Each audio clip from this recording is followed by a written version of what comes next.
전능하시고 거룩하시고 사랑이 많으신 하나님 아버지, 오늘 또 이렇게 거룩한 날을 구별하여 정하여 주시고 사방에 흩어져 있던 사랑하는 성도들을 시간 맞춰 한자리에 모여 예배할 수 있는 은혜를 허락해 주시니 감사합니다. 이제 코로나도 이제 다 물러가게 하시고 그동안 아버지와 교회 출석하지 못했던 모든 성도들 다 불러 모아 주셔서 예배가 전과 같이 회복되는 은혜를 허락하여 주옵소서.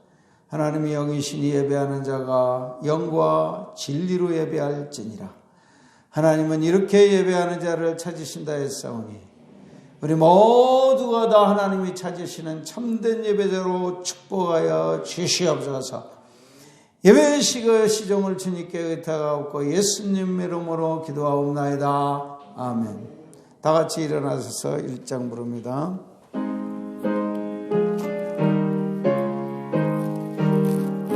만복의 근원 하나님, 만복의 근원 하나님, 온 백성 찬송드리고 온 백성 찬송드리 저 천사여 찬송하세. 저 천사여 찬송. 찬송 성부 성자 성령. 찬송 성부 성자 성령.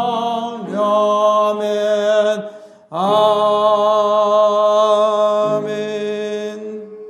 교동문은 36번 시편 50편이 되겠습니다.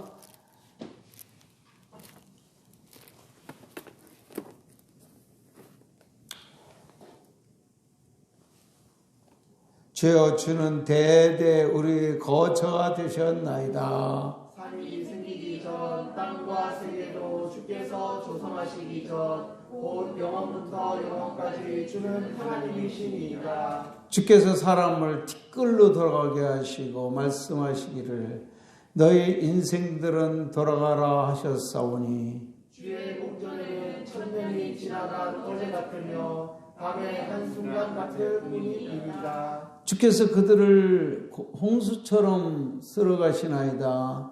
그들은 잠깐 자는 것 같으며 아침에 돋는 풀 같으니이다. 풀은 아침에 꽃이 피어 자라다가 저녁에는 시들어 마르나이다. 우리는 주의 노에 소멸되며 주의 분내심에 놀라나이다. 주께서 우리의 죄악을 주의 앞에 놓으시며 우리의 불간들을 주의 얼굴 가운데 두셨사오니 우리의 모든 날이 주의 분노 중에 지나가며 우리의 평생이 순식간에 다하였나이다. 우리의 연수가 70이요 강건하면 80이라도 그 연수의 자랑은 수고와 슬픔뿐이요 신속히 가니 우리가 나아가나이다. 누가 주의 노여움의 능력을 알며 누가 주의 진노의 두려움을 알리까. 우리에게 우리날 계수함을 가르치사 지혜로운 마음을 얻게 하소서. 아멘. 다 같이 사도신경으로 신앙 고백 올립니다. 전능하사 천지를 만드신 하나님 아버지를 내가 믿사오며 그 외아들 우리 주 예수 그리스도를 믿사오니 이는 성령으로 잉태하사 동정녀 마리아에게 나시고 본디오 빌라도에게 고난을 받으사 십자가에 못 박혀 죽으시고 장사한 지 사흘 만에 죽은 자 가운데서 다시 살아나시며 하늘에 오르사 전능하신 하나님 우편에 앉아 계시다가 저리로서 산 자와 죽은 자를 심판하러 오시리라. 성령을 믿사오며 거룩한 공예와 성도가 서로 교통하는 것과 죄를 사하여 주시는 것과 몸이 다시 사는 것과 영원히 사는 것을 믿사옵나이다. 아멘. 그 자리에 앉으셔서 23장을 부르십니다. 여기 미지근한 물 좀 갖다 주세요.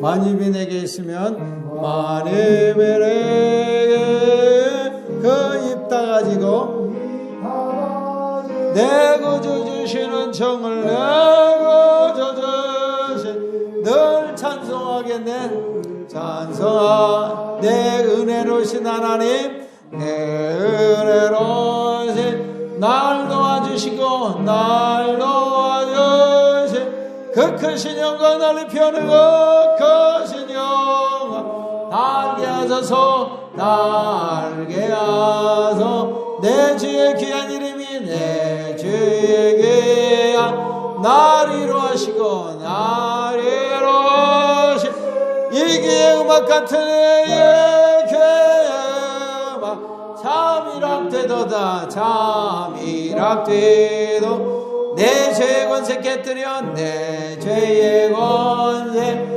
그 결박 푸시고 그 결박 푸시 이 추한 마음을 비로소 이 추한 마음을 거정케 하셨네 하면 거정케 하셨네. 아멘. 기도합니다. 찬양과 감사와 존귀와 영광을 홀로 받기에 합당하신 하나님 아버지, 그 아들 예수 그리스도를 이 땅에 보내시는 큰 사랑을 우리에게 보여주신 하나님 아버지의 큰 사랑을 감사드립니다. 예수께서 우리를 위해서 십자가에 돌아가시고 부활하심으로 우리에게 구원을 주심을 감사를 드립니다.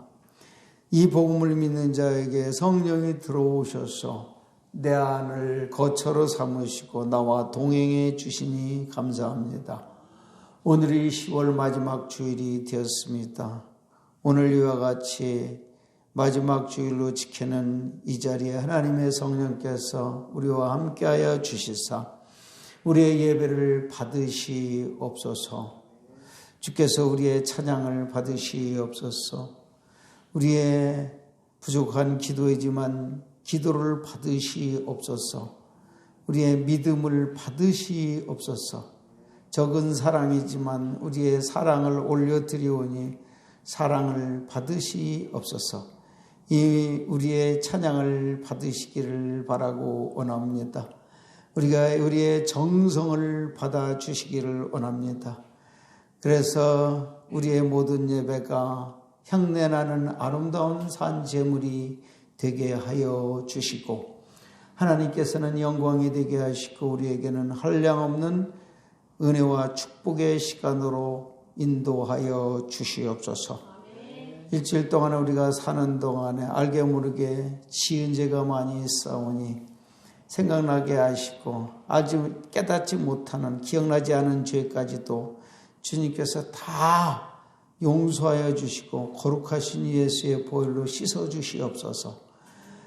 우리의 죄가 있는 자리에 거룩하신 성령을 부어주셔서 우리의 마음이 성령으로 충만케 하시고 우리의 마음이 은혜로 충만케 하시어 주시옵소서. 그래서 온전한 마음과 믿음으로 하나님께 나아가는 복된 시간으로 인도하여 주시옵소서. 바로 고나옵기는 주께서 세우신 주의 종을 그냥 두지 마시고 성령으로 충만케 하시사 오늘 하나님 아버지께서 원하시는 말씀을 가감없이 지체 없이 이렇게 전할 수 있도록 축복하여 주시옵소서. 듣는 모든 성도들에게 마음문이 열려서 이 말을 사람의 말로 받지 아니하고 하나님이 내게 주시는 말씀으로 받아 그들에게 은혜와 축복과 생명이 되게 하여 주시옵소서. 이 나라를 주님께서 세워주셨사오니 앞으로 또 이 나라를 주님이 책임져 주시고 반석 위에 세워지는 나라가 되게 하여 주셔서 흔들리는 이 나라가 반석 위에 세워질 수 있는 축복을 허락해 주시옵소서. 위정자들이 바른 정신과 바른 생각을 가지고 이 나라를 이끌어가게 하여 주시옵소서. 악한 마귀에게 유혹받지 아니하도록 주님께서 붙들어 주시옵소서. 그들의 생각을 붙들어 주시고 그들의 의지를 붙들어 주셔서 하나님이 주시는 생각과 하나님이 주시는 복된 의지로 이 나라를 바른 방향으로 이끌어서 이 나라가 축복된 나라가 되게 하시고 결국에는 복음만 된 나라로 축복하여 주시옵소서.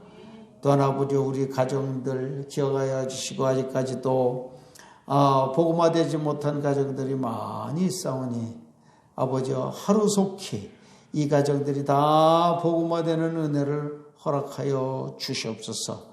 그들을 인도할 성령의 능력과 권능을 주시고 지혜를 주셔서 빠른 시일 내에 그들을 다 인도할 수 있도록 하나님 축복하시고 지혜와 권능을 충만케 하여 주시옵소서.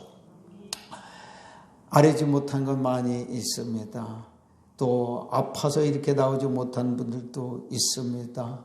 아직 코로나 전염병이 끝나지 아니하여서 아직까지 이렇게 선뜻 예배 자리에 나오지 못하는 성도들도 있습니다.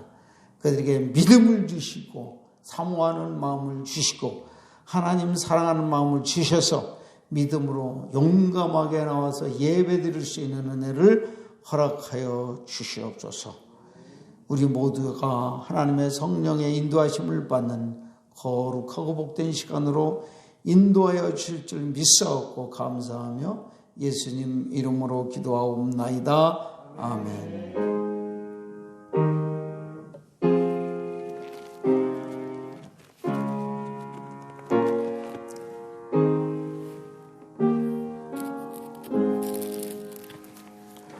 오늘 주시는 하나님의 말씀은 요한복음 1장 14절에서 18절입니다. 신약 성경 142페이지가 되었습니다.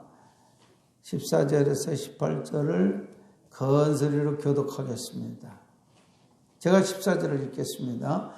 말씀이 육신이 되어 우리 가운데 거하심에 우리가 그의 영광을 보니 아버지의 독생자의 영광이요 은혜와 진리가 충만하더라. 요한이 그에 대하여 증언하여 외쳐 이르되 내가 전에 말하기를 내 뒤에 오시는 이가 나보다 앞선 것은 나보다 먼저 계시니라 한 것이 이 사람을 가리키니라 하니라. 우리가 다 그의 충만한 데서 받으니 은혜 위에 은혜로라. 율법은 모세로 말미암아 주어진 것이요 은혜와 진리는 예수 그리스도로 말미암아 온 것이라. 다 같이 본래 하나님을 본 사람이 없으되 아버지의 품속에 있는 독생하신 하나님이 나타내셨느니라. 아멘. 이 시간은 박숙하 사모님이 특송하겠습니다.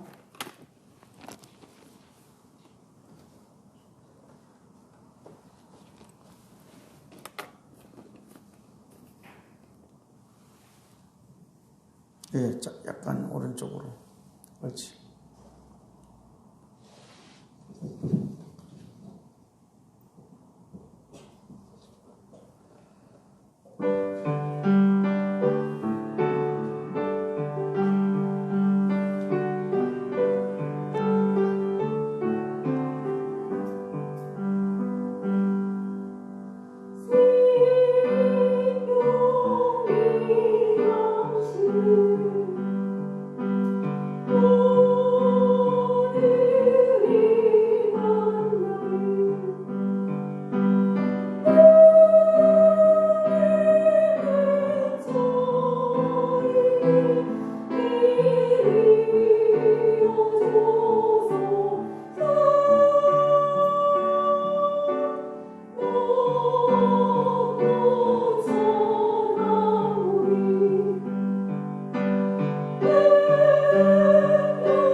오늘의 말씀의 제목은 은혜와 진리의 충만입니다.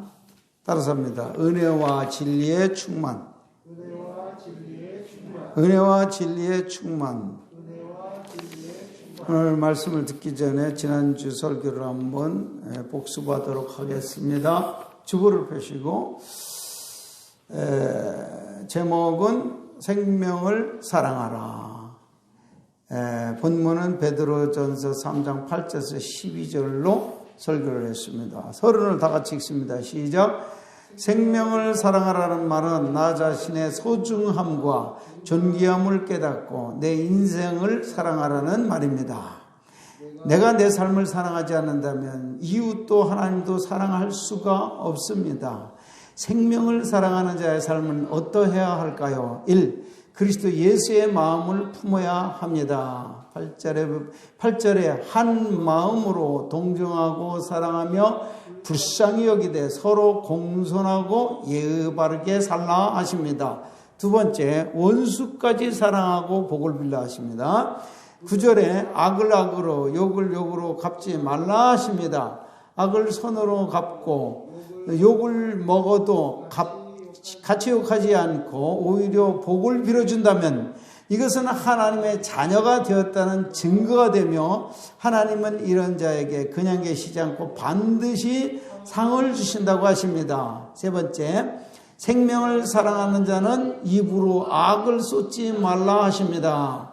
10절에 혀를 금하여 악한 말을 그치라 하십니다. 즉 욕설, 비난, 조롱, 우롱, 무시하는 말, 악담, 저주, 음담, 패설 같은 말은 그치고 또 거짓을 말하지 말라 하십니다. 이런 말은 인생을 망하게 하고 실패하게 하는 요소가 되기 때문입니다. 네 번째, 생명을 사랑하는 사람이라면 선을 행하고 화평의 사람이 되라 하십니다.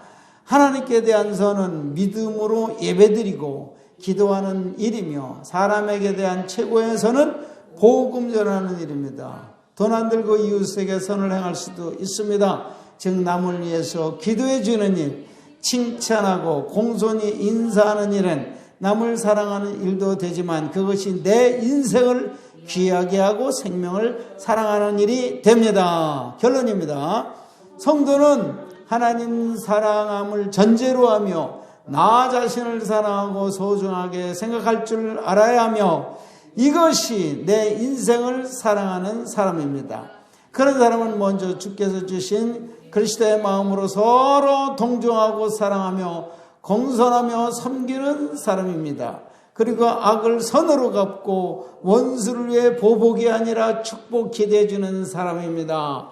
특히 입으로 하는 악을 제거하고 하나님이 주신 선한 마음으로 선을 행할 때 주님은 우리를 주의 자녀로 인정해 주시고 마음껏 축복해 주십니다. 생명을 사랑합시다. 내 인생을 소중히 여기시는 귀한 삶이 되시기를 축복합니다. 아멘.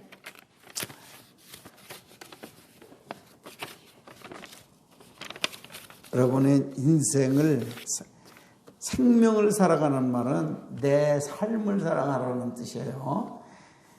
내 삶을 사랑하지 않는 사람 어떤 사람들이요? 자학하고 비관하고 자포자기하고 낙심하고 그냥 은둔하고 그 다음에 나가서는 이제 어떻게 되는 거예요? 자살하는 사람은 자기 인생을 사랑할 줄 모르는 사람, 생명을 사랑할 줄 모르는 사람인 것입니다.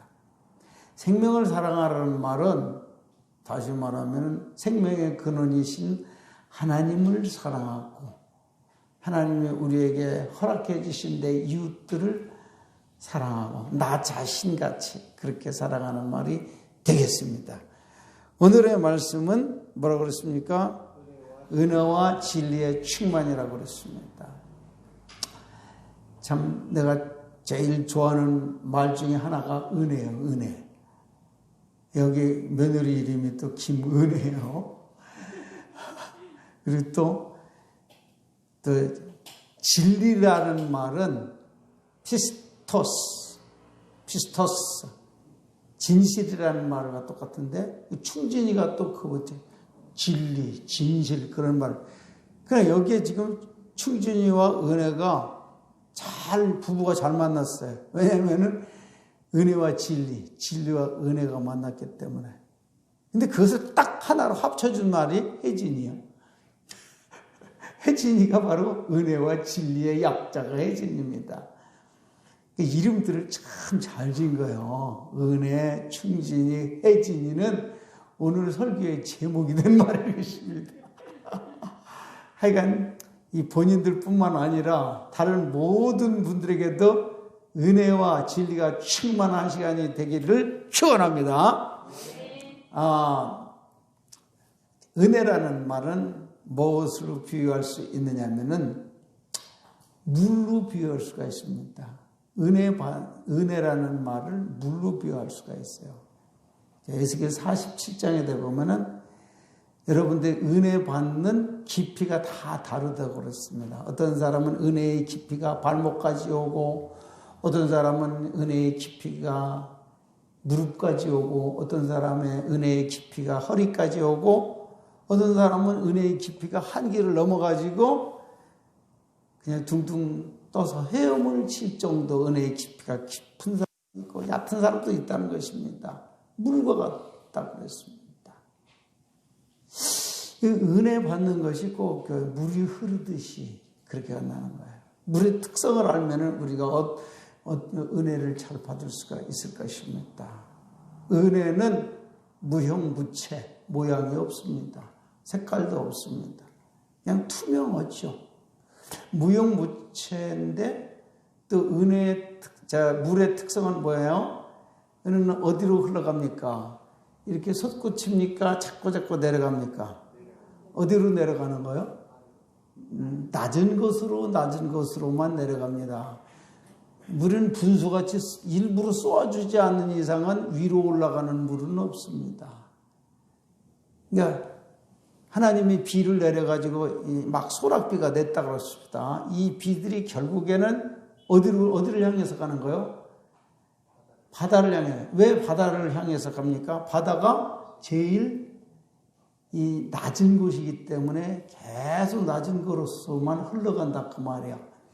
이와 같이 은혜라는 것은 계속 여러분의 마음이 겸손한 자들에게만 은혜가 임한다는 사실을 알 수가 있습니다. 한번 찾아보세요.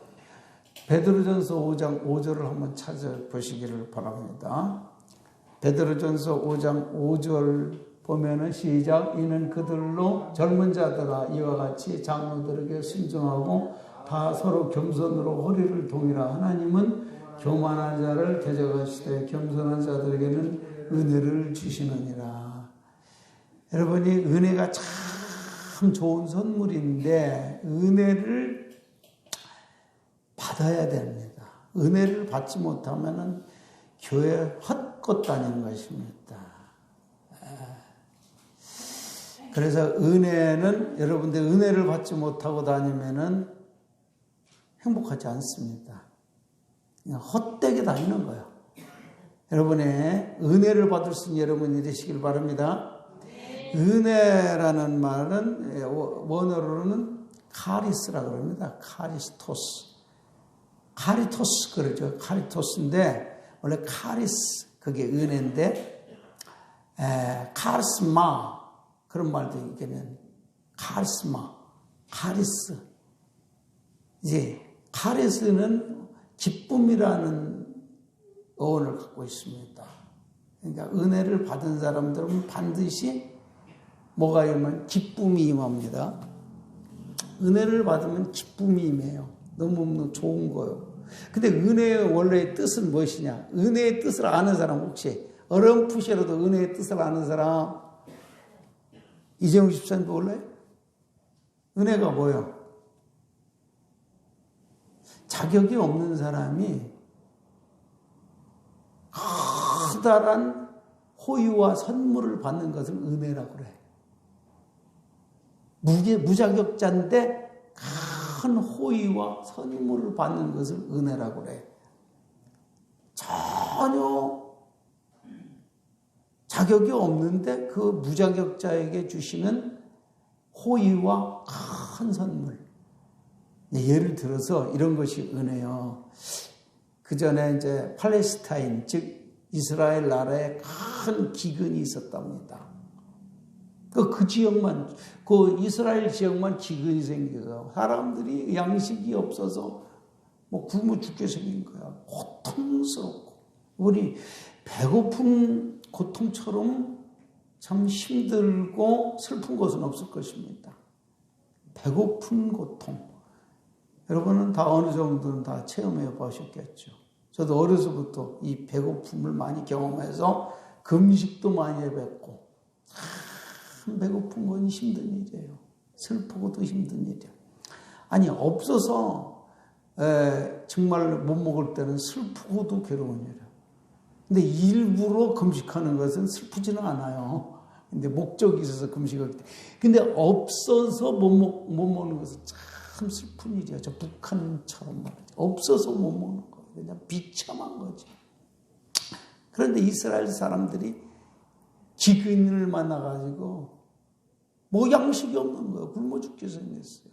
그런데 로마 제국에는, 로마 나라는 너무 풍요하고 쌀이 너무 많아. 이 곡식이 너무 많은 거야. 그래서 이거를 버려야 될까? 버리자니 아깝고, 가만히 있자니 이 농산물들이 너무 많아가지고 인플레가 생겨가지고 상인들이 그냥 차라리 버리는 것이 낫겠다. 요즘에 우리나라 농부들도 곡식이 너무 많이 나오면 어때요?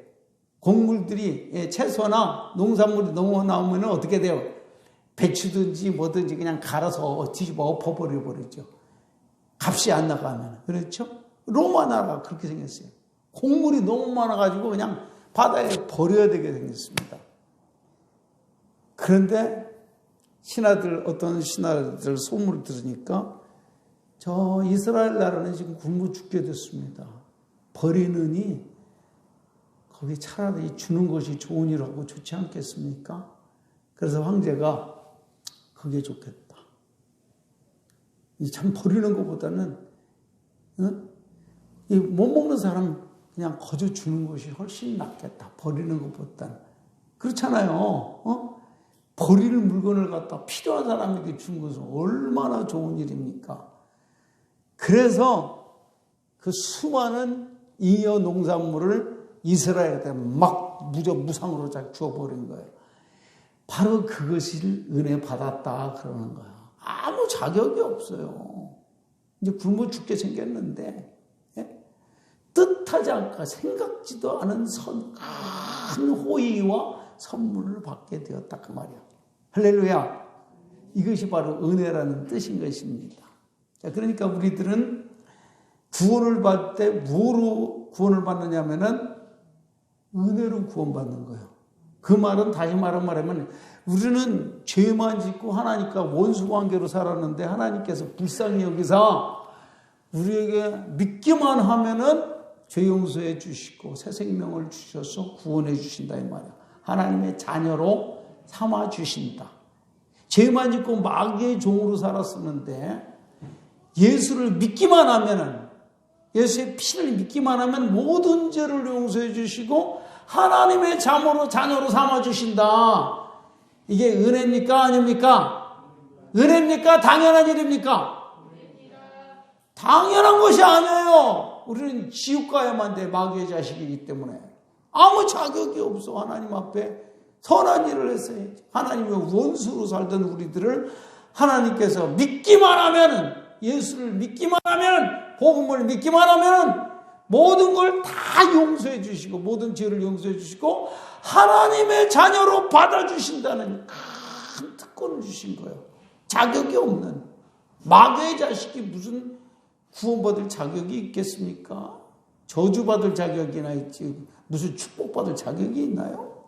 마귀의 자식으로 그렇게 죄만 짓고 살던 우리들 예수를 믿기만 하면은 모든 죄를 용서해 주시고 다 하나님의 자녀로 입적해 주신다. 이게 큰 은혜입니까? 작은 은혜입니까? 큰 은혜라는 사실을 믿으시기를 바랍니다. 또 진리라는 말이 있어요. 진리. 은혜와 진리가 충만하다고 그랬죠. 진리라는 말은 뭐로 비유를 할 수가 있느냐? 반석으로 비유할 수가 있습니다. 커다란 반석. 왜 반석으로 비유할 수 있느냐? 이 진리는 변하지가 않아요. 영원토록 변하지 않는 것이 진리의 말씀. 그런데 이 세상에서 말하는 단순한 사실을 진리라고 여기 하나요? 아르키메데스의 법칙, 뉴턴이 발견한 만유의 인력 같은 거는 그냥 과학적인 사실이죠. 이런 걸 진리라고 말하지 않아요. 진리는 뭐가 있어야 하면은 생명이 있어야 돼요. 영원한 생명이 있어야 이게 참 진리인 것입니다. 그래서 진리를 성경에서는 뭐를 진리라고 말하냐면은 복음을 진리라고 얘기하는 거예요. 왜? 복음 변하지도 않지만서도 하나님의 말씀은 복음이죠. 복음의 핵심은, 아니 성경의 핵심은 뭐예요? 말씀의 핵심은 우리를 구원하는 하나님의 약속과 성취, 이것이 복음이란 말이에요. 이것이 성경에서 말하는 진리는 뭐냐? 복음을 말하는 거예요. 우리를 구원하는 말씀. 그래서 생명의 말씀, 달고 오묘한 그 말씀, 생명의 말씀은 귀한 그 말씀 진실로, 그 다음 뭐지? 생명의 말씀이 값도 없이 받아 생명길로 가니 아름답고 귀한 말씀, 생명샘이로다. 할렐루야. 사람의 말에는 생명이 없어요. 영원한 생명이 없다고요. 오히려 사망의 말을 많이 하죠. 보통 사람들의 말 속에는 악이 있고 죄가 있기 때문에, 죄성이 있기 때문에 남을 죽이는 독소가 있어. 그러니까 사망의 말을 많이 하지만 하나님의 말씀은 특징이 뭐예요? 우리 영혼을, 죽었던 영혼을 살려내는 말씀이기 때문에 하나님의 말씀을 가리켜서 무슨 말씀이라고 그래요? 생명의 말씀이라고 그러잖아.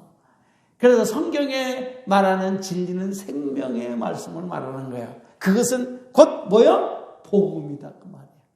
복음. 복음이 생명의 말씀이거든. 사람을 살리는 말씀이기 때문에 이게 복음을 생명의 말씀이라고 그러는데 바로 이 진리가 생명의 말씀을 의미하고 있는 것입니다.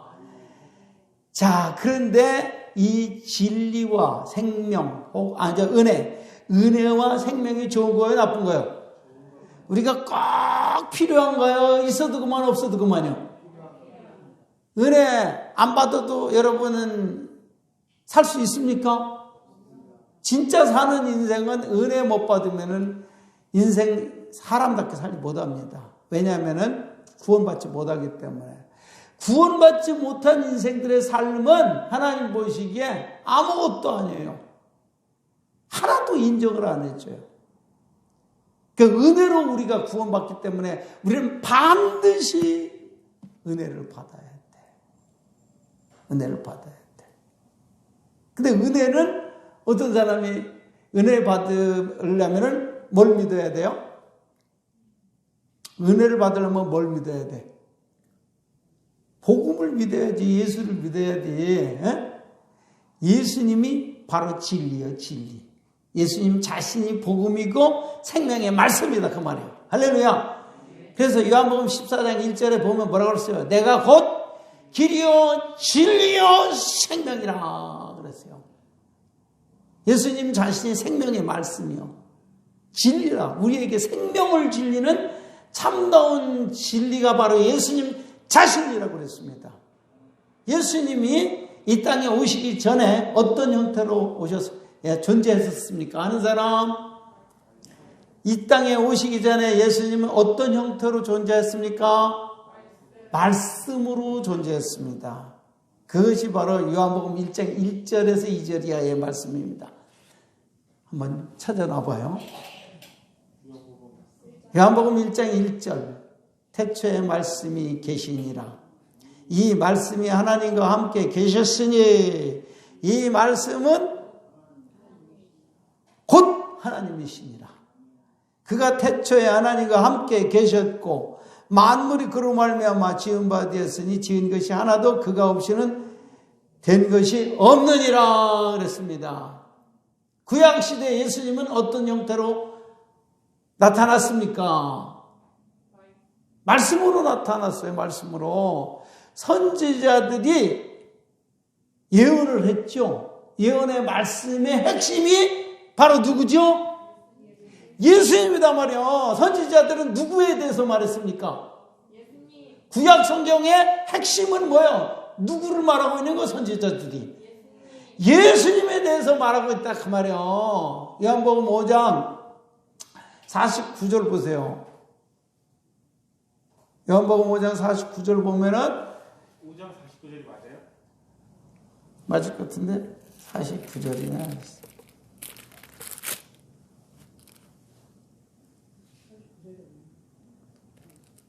49절이 아니네. 내 기억이 5장은 맞는 것 같은데 39절입니다. 49절이 아니고 39절입니다. 연봉 5장 39절 시작. 너희가 성경에, 여기서 성경은 구약 성경을 의미하는 거예요. 성경에서 영생을 얻는 줄 생각하고 성경을 연구하거니와 이 성경은 곧 누구에 대해서 증언하는 것이라? 구약 성경은 전부 다 누구에 대해서 선지자들이 증언한 거예요? 예수님에 대해서 증언한 말씀들이 구약 성경이다 그 말입니다. 할렐루야. 선지자들이 예수님에 대해서 예언을 했어요. 예언의 말씀, 그 말씀 자체가 뭐냐? 바로 예수다 그 말입니다. 할렐루야. 하나님 성부 하나님께서 천지를 창조하실 때 무엇으로 천지를 창조하셨습니까? 말씀으로 창조하셨습니다. 빛이 있으라. 누가 말했어요? 하나님이 말씀하셨는데 그 말씀 자체가 바로 누구요? 예수님이다 그 말이에요. 할렐루야. 말씀 자체가 바로 예수님이요. 그 말씀으로 계셨던 하나님, 말씀으로 존재하셨던 그 하나님이 요한복음 1장 14절 보세요. 오늘 이제 본문인데 이제 본문으로 들어갑니다. 말씀으로 존재하셨던 하나님, 제2의 하나님이죠. 성자 하나님이시죠. 아들 하나님이 다 시작. 말씀이 육신이 되어 우리 가운데 거하심에 우리가 그의 영광을 보니 아버지의 독생자의 영광이요 은혜와 진리가 충만하더라 그랬습니다. 말씀이 육신이 되었다는 말은 뭐예요? 성자 제2의 하나님이신 성자께서 사람의 몸을 입으셨다 이 말이에요. 사람의 몸을 입으셨다. 에? 사람의 몸을 입으셔서 우리가 그 영광을 보니 아버지의 독생자의 영광. 독생자는 유일하신 하나님의 아들이라는 뜻이에요. 외아들이라는 뜻도 있지만은 유일한 외아들. 그래서 the one and only로 영어는 번역했습니다. The one and only. 알았어요? 독생자를 영어 성경에 보니까 the one, the one이지. the one and only. 하나면서 유일하다. 유일하다 그 말이에요. 그 독생자를 영어로 one and the one and only. 유일한 외아들이다 이 말이에요.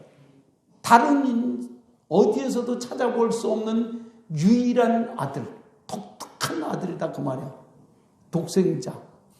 독생자의 영광이요 은혜와 진리가 충만하더라 그랬어요. 그러니까 제2성자의 영광인데 그 하나님의 영광이 바로 이 말씀이 육신이 되신 한 인간에게서 하나님의 영광이 드러났다 그 말이에요. 하나님의 영광이 드러났어요.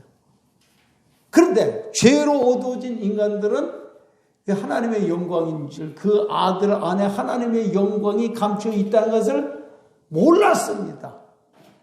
근데 특별히 그 예수로 이 땅에 오신 그 인간이 바로 말씀이 육신이 되신 그분인데 그 예수가 보통 사람하고는 완전히 들리구나. 영광스러운 하나님의 신성을 가진 분이구나라고 깨달은 몇몇의 사람이 있었다 이거요. 그 중에 한 사람이 사도 요한이다 그 말이에요. 예수님의 제자 중에 한 사람인 사도 요한이 단순한 어떤 우리와 똑같은 인간이 아니라는 사실을 깨달았습니다. 아, 예수라는 인간은 보통 인간이 아니고 그 안에 하나님의 영광이 들어있다. 이 말은 다른 표현으로 하면은 하나님의 신성이 들어있다. 하나님만 가지는 거룩한 하나님의 신적인 성품을 가지고 있는 분이라는 것을 누가 깨달았다고요? 이 요한복음의 저자인 사도 요한이 깨달았다. 이 아이는 보통 아이가 아니고 또 이분이 성장해서 33살까지 살았는데 그 예수님이라는 청년을 보니까 이분은 보통 청년이 아니라는 것을 알게 됐단 말이에요. 그 안에는 하나님의 영광이 깃들어 있었다는 것을 깨달았다 그 말이에요. 그 하나님의 영광이라는 것이 알고 보니까는 하나님만 가지고 있는 신적인 성품을 가지고 있다 그 말이에요. 그러니까 다 남들과는 다른 어떤 고귀함과 존귀함과 그 영예로움과 이런 것들이 찬란하게 빛나고 있었다 그 말이에요. 예수라는 그 인격 안에서 그의 삶 안에서 신기한 하나님의 신성이 빛나고 있었다는 것을 영적인 눈이 열린 사람들만 그가 알 수가 있었다는 것입니다. 사도 요한이 그걸 알았고 세례 요한이 그것을 알았습니다. 이분이 얼마나 뛰어나고 영광스러운 분인가를 사도 요한도 알았고 세례 요한도 알았습니다. 자, 예수 안에는 두 가지가 충만했다고 오늘 본문을 말하고 있습니다. 뭐가 충만했어요? 하나님의 영광이 충만했는데 그 영광을 다른 표현으로 하면 뭐예요? 하나님의 은혜와 하나님의 진리가 충만했다 그 말입니다. 다른 데서는 이걸 찾아볼 수가 없어요. 예수라는 인격과 예수라는 생애 안에 자세히 살펴보니까 하나님의 영광이 충만했고 그걸 다른 표현으로 하면 하나님의 은혜가 예수라는 인간과 그의 생애 속에 충만하게 나타나고 그 예수라는 인격과 독특한 인격이죠. 예수님이 어떻게 독특한 인격입니까? 하나님의 신성을 가지고 인간성도 우리와 똑같은 인간성을 갖고 이 신비한 인격이다 그 말이에요. 예수님은 이런 인격을 가진 사람은 인류 역사상 아무도 없고 예수님 한 분만 신성과 인성을 동시에 가지고 있었던 분인 것입니다. 믿으십니까? 네. 그러기 때문에 그분 안에는 놀라운 은혜와 놀라운 충만한 은혜와 충만한 진리가 있었다는 것입니다. 자, 그 인격 안에 참 은혜가 충만해. 은혜가 충만해. 그래서 예수님의 별명을 뭐라고 그러죠? 임마누엘이라고 합니다. 임마누엘. 예수님이 임마누엘이에요. 임마누엘. 예수라는 뜻은 자기 백성을 저희 죄에서 구원할 자라는 뜻을 가지고 구원자라는 뜻이죠. 예수는. 그렇죠? 근데 그 예수라는 별명이 있는데 그 별명이 바로 뭐예요? 임마누엘이에요. 임마누엘은 무슨 뜻이요? 하나님이 우리와 함께 계시다. 그러니까 그 말씀이 육신이 되어 우리 가운데 거하심에 그랬어요. 거하심의 그 말은 텐트를 치고 그 안에 거신다는 말인데 그 텐트가 바로 예수님의 육신이요. 육신 안에 말씀이 거했다. 말씀이신 하나님이 거하셨다. 예수님이라는 육신을 가진 인간 안에 누가 계셨다고요? 말씀이신 하나님이 그 안에 거하셨다 그 말이에요. 이게 놀라운 일이죠. 신비스러운 일. 그래서 예수님은 이사야 9장에 보면은 한 아기가 태어날 것인데 그는 기묘자요 전능하신 하나님이다 그랬어요. 기묘하신 분, 놀라운 분이다. 원더풀, 카운셀러다. 그 한 아기가 전능하신 하나님이래요. 아기가 태어나는데 그게 하나님이래. 그 아기가. 이사야 9장에 쭉 보면 나와요. 나중에 여러분 보세요. 이 아기가 어떻게 하나님이 될 수가 있는 거예요? 거꾸로 말하면 뭐예요? 전능하신 하나님이 인간의 몸을 입고 이 세상에 오셨다 그 말입니다. 이게 기이하고도 놀라운 일이기도 하지만은 택한 자들에게 이것은 은혜와 진리의 충만으로 보인다는 것입니다. 진리와 은혜가 충만한 것이 예수의 인격 안에 그것이 나타났고, 그 충만한 진리와 충만한 은혜가 나타났고, 예수의 생애를 통해서 은혜의 충만과 진리의 충만이 나타났다는 것을, 그게 영안이 열린 사람만 그걸 알 수가 있다는 것입니다.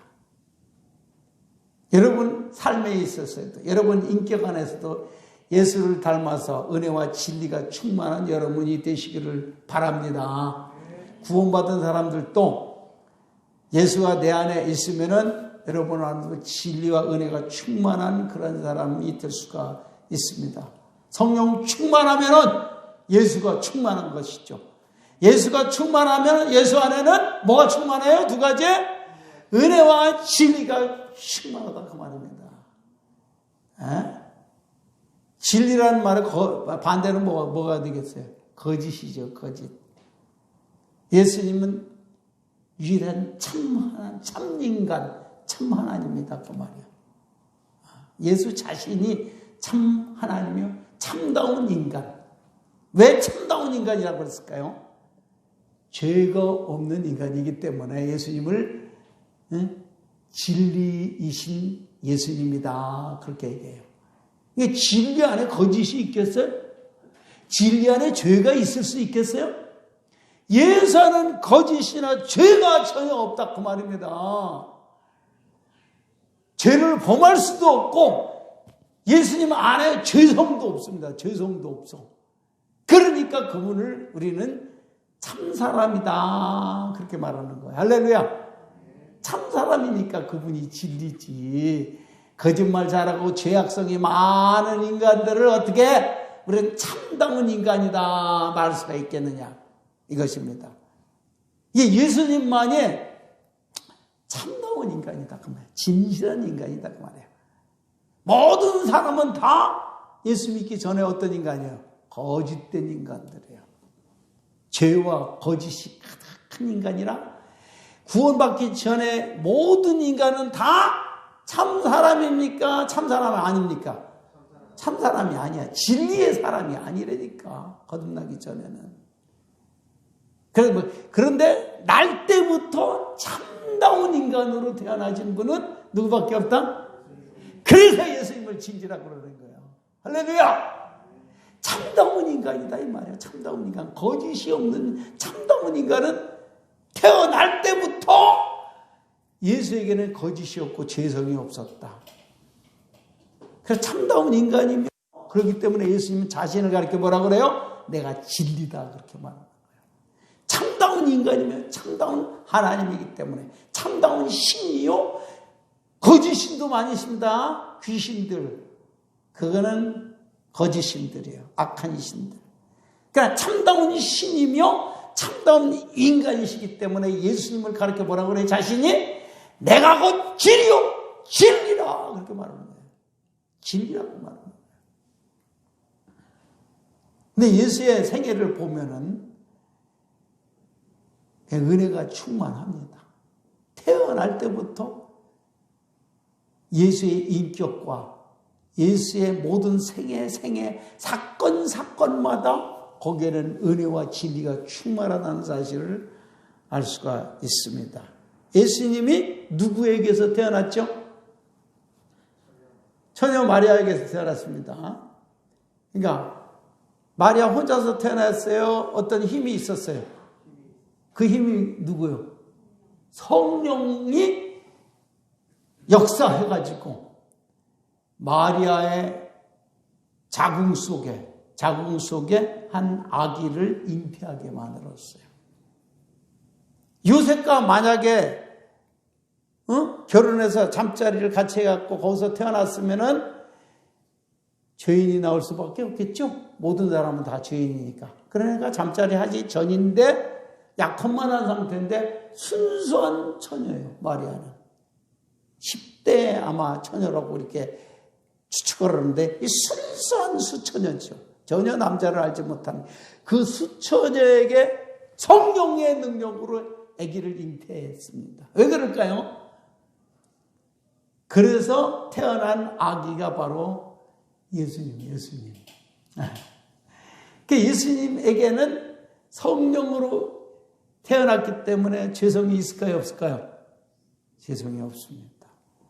똑같은 얼굴과 모양과 크기와 색깔은 유대인의 아기 중에 한 사람으로 태어났습니다. 그러나 예수님에게는 다른 아기들과 비교할 수 없는 독특한 성품이 있어요. 그게 무죄성을 갖고 있다고 말이에요. 이 아기가 죄성이 전혀 없는 원죄가 전혀 없는 아기로 태어났으니 이 아기는 참 인간이 있죠. 맞습니까? 틀립니까? 그러니까 이 아기 속에 진리가 있어요? 없어요?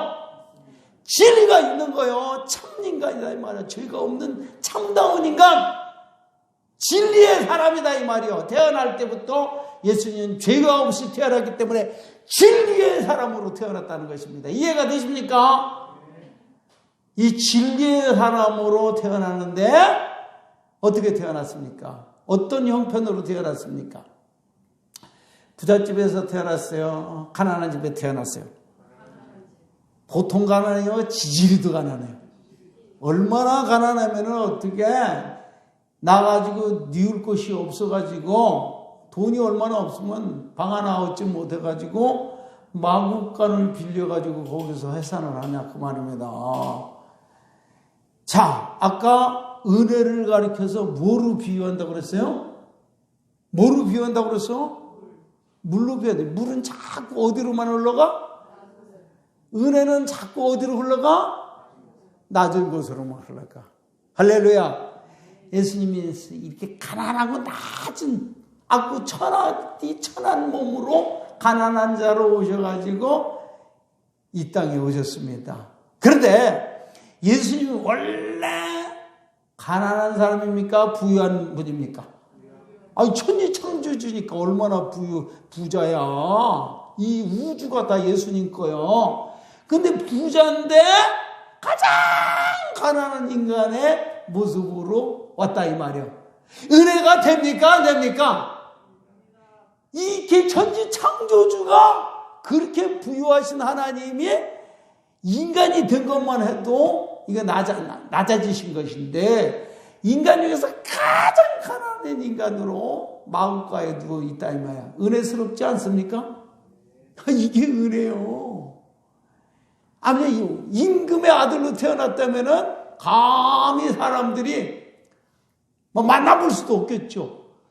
근데 가난하다 못해서 그냥 찢어지게 가난한 뉘울 곳이 없어서 말구유에 그 어린 주 예수 누울 자리 없어 그 귀하신 몸이 어디에 있어요? 거여에 있네. 정천의 별들이 반짝이는데 그 어리신 예수 꼴 위에 자네. 할렐루야. 우리에게 은혜 주시려고 가장 낮은 몸으로 성인으로 오셨어요. 약한 인간으로 오셨어요. 약한 인간으로 오셨어요. 아기로 이 세상에 태어났대. 갓난아기가 자기를 보호할 능력도 없어. 누가 보살피지 않으면은 전혀 먹을 수도 없고 혼자서는 대변도 못 가리고 아무것도 할 수 없는 나약한 인간. 그게 신생아요. 아니 우주를 창조하신 그 엄청난 능력의 하나님이 똥 하나 가리지 못하는 신생아로 태어났다니 이게 말이 되는 거요? 이게 말이 안 되는 그 자체가 뭐냐? 그것이 은혜라 그것입니다. 나는 서론도 시작 안 했는데 벌써 끝내네. 알았어요. 뭐 시간 되면 끝내야지 어떡하겠어요. 자, 예수님의 탄생 사건 자체에서 거기에는 진리가 충만하고 할렐루야. 아주 참다운 인간의 모습으로 아기로 태어나는데 거기에 진리가 충만했고 은혜가 충만했다 그 말입니다. 그 다음에 예수님이 이제 성경에 보면 12살 때 딱 한 번 나옵니다. 거기에 더 보면은 예수 12살짜리가 뭘 알겠습니까? 그런데 이상하게 성경 박사들하고 토론하고 있습니다. 그래서 박사들이 그냥 놀래버렸습니다. 이건 뭘 말하는가? 예수님은 12살밖에 안 된 소년이었지만 뭐가 충만한 거야? 진리가 충만한 거야. 자, 예수님의 생애는 공생애는 뭐로 시작됐습니까? 세례받는 일로 시작됐잖아. 세례받는 거기에 진리와 은혜가 충만한 사건입니다. 그것도 사건마다 예수님의 생애에는 은혜와 진리가 충만하다는 것을 여러분 여러분 나중에 찾아보세요. 어떤 사건마다 예수님이 예수님이 함께 있었던 모든 사건 속에는 진리와 은혜가 충만했다는 사실을 알 수가 있습니다. 예수님이 세례 받으실 때 세례 받을 필요가 있어요, 없어요? 메시아고 왕인데 천지 창조자가 죄가 없는 사람은 왜 세례를 받겠어요? 세례를 베풀어 줘야지. 근데 죄인처럼 낮아져 가지고 물에 풍덩 빠 죄인같이 돼버렸어요. 이것이 은혜라 그 말입니다. 그렇게 낮아졌어요. 우리에게 구원을 주시려고 죄인같이 돼버렸다 이 말이에요. 이것이 은혜가 아니고 뭐냐 그 말입니다. 그리고 예수님의 생애 모든 사건마다 구속의 진리가 나타나고 있습니다. 왜 세례를 받으셨을까? 우리를 위해 구속하기 위해서 죄인이 대신 돼버린 거야. 나중에는 어떻게 됐습니까? 예수님 생애 마지막에는 무엇으로 끝나죠? 십자가의 죽음으로 끝나는 것입니다. 여기에 은혜가 넘치죠. 무슨 은혜예요? 이게 바로. 은혜도 일반 은혜가 있고 특별 은혜가 있어요. 일반 은혜는 모든 사람이 다 햇빛을 받고 모든 악인과 선인의 밭에 논에 다 물을 다 줍니다. 비를 다 주고 햇빛도 모든 사람 죄인에게도 햇빛 주시고 의인에게도 햇빛 다 이걸 일반 은혜라고 그러대. 모든 사람이 다 하나님의 은총 속에 살고 있어. 그걸 일반 은총이라고 그래요. 그러나 믿는 자에게만 특별한 은혜를 주십니다. 그 특별한 은혜를 뭐라고 그래요? 구속의 은혜라고 그래. 구원의 은혜. 그 구원의 은혜가 가장 찬란하게 빛나는 그 사건이 어디에서 나타납니까? 구속의 은혜가 가장 찬란하게 나타나는 그 사건이 예수님의 십자가상에서 구속의 은혜가 가장 찬란하게 나타납니다. 그뿐만 아니라 이 십자가 사건을 통해서 뭐가 가장 찬란하게 나타나요? 하나님의 복음이 가장 찬란하게 나타나는 거예요. 십자가를 예수님이 죽으시는 그 십자가 사건은 하나님의 말로 표현한다면 뭐예요? 우리 인간들에게 말로 표현해봐요. 우리가 한번 여러분 상상력을 동원해갖고 십자가 사건 예수님이 지금 아들이 막 죽어가고 있어. 그것을 말로 표현해. 지금 성부 하나님이 지금 우리에게 이 죄인된 우리에게 지금 말로 한번 번역을 해봐. 이재영 집사님. 이거 뭐야? 내가 이만큼 사랑한다. 그거 아니야. 내 아들을 너희들을 위해서 대신 죽여줄 만큼 내가 너를 사랑한다. 이게 진리야, 진리. 예수의 십자가 사건은 은혜의 충만의 절정입니다. 진리의 충만의 절정이 바로 십자가 사건이다 그 말이요. 할렐루야. 이제 설교 끝이요. 태어날 때부터 이 아기에게는 하나님의 영광이 충만했는데 은혜와 진리가 충만한 아기였다 그 말이에요. 태어날 때부터. 근데 예수님의 죽음의 사건 십자가상에는 은혜와 진리가 아주 그냥 찬란하게 빛나고 있는 거야. 막 은혜의 충만이 차고 넘쳐. 진리의 충만이 차고 넘쳐. 이 십자가 자체가 바로 하나님의 말씀의 충만이 바로 십자가상에서 나타나고 있다는 것을 아십니까? 그 이재용 집사가 번역을 했어. 이 십자가 사건을 하나님의 말씀을 우리에게 주신 하나님의 말씀으로 번역해보니 이 죄인들아 내가 너희를 내 아들을 일으켜 죽일 만큼 대신 죽일 만큼 너희들을 어떻게 한다? 사랑한다 하는 하나님의 말씀의 충만이 십자가상에서 나타나고 있다 그 말이에요. 이해가 됩니까? 이해가 됩니까? 십자가상의 은혜의 충만과 진리의 충만이 나타나고 있더라 그 말입니다. 그러니까 예수님 자신의 인격 안에서 진리와 은혜의 충만이 나타나고 예수의 생애 자체가 모든 사건 속에서는 진리의 충만과 은혜의 충만이 나타나는데 그 클라이막스가 어디에서 진리의 충만, 은혜의 충만이 어디에서 가장 찬란하게 빛난다고요? 십자가상에서 은혜의 충만과 진리의 말씀의 충만이 가장 뚜렷하게 나타나는 것입니다. 할렐루야! 그것을 믿는 자에게 여러분 마음속에 예수가 오셔서 그 십자가를 깨닫게 하시고 거듭나게 하셔서 우리 안에서 예수가 자라나고 예수의 십자가의 은혜가 깨달아져서 여러분 안에도 예수 안에 있었던 은혜의 충만, 진리의 충만을 여러분이 다 경험할 수 있는 축복이 있기를 축원합니다. 기도하겠습니다. 감사합니다.